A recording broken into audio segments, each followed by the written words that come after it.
नमस्कार मित्रांनो, या माझ्या चॅनेलवर बरेच दिवस आपलं काय बोलणं झालं नाही. या नवीन वर्षाचा पहिला दिवस अनेकांनी शुभेच्छा घेतल्या असतील, दिल्या असतील आणि विचारलं असेल नवीन वर्षाचा संकल्प काय.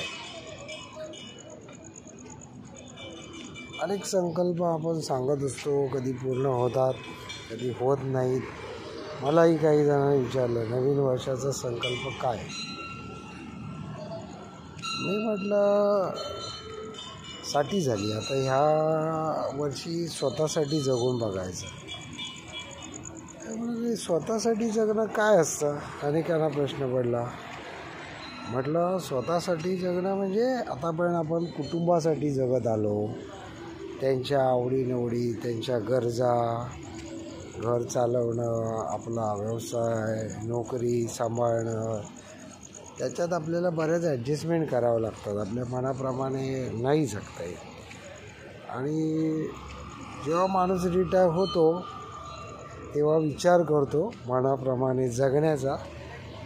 अशा वेळेला तुम्ही भरपूर पैसा तुमच्या गाठीशी ठेवला असेल तर काही फरक पडत नाही.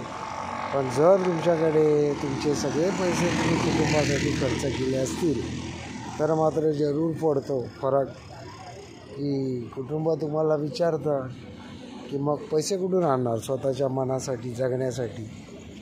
आणि मग आपल्याला कुटुंबातल्या सदस्यांच्या मर्जीप्रमाणेच जगावं लागतं. कोणी विचार करत नाही की तुम्ही सगळं आयुष्य कुटुंबासाठी खर्ची घातले आहे, 1 वर्ष का होईना तुम्हाला तुमच्या मनाप्रमाणे जगू द्यावं.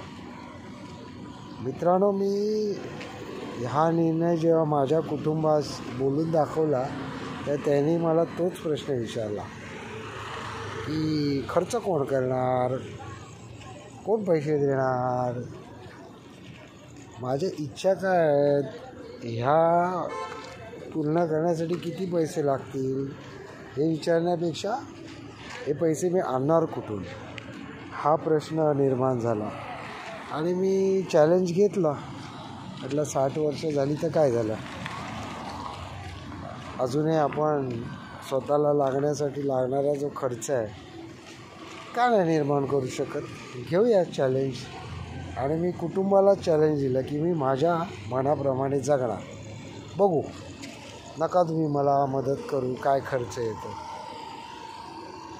हसण्यासारखा विषय आहे, म्हटलं तर गांभीर्याने घेण्यासारखा विषय आहे.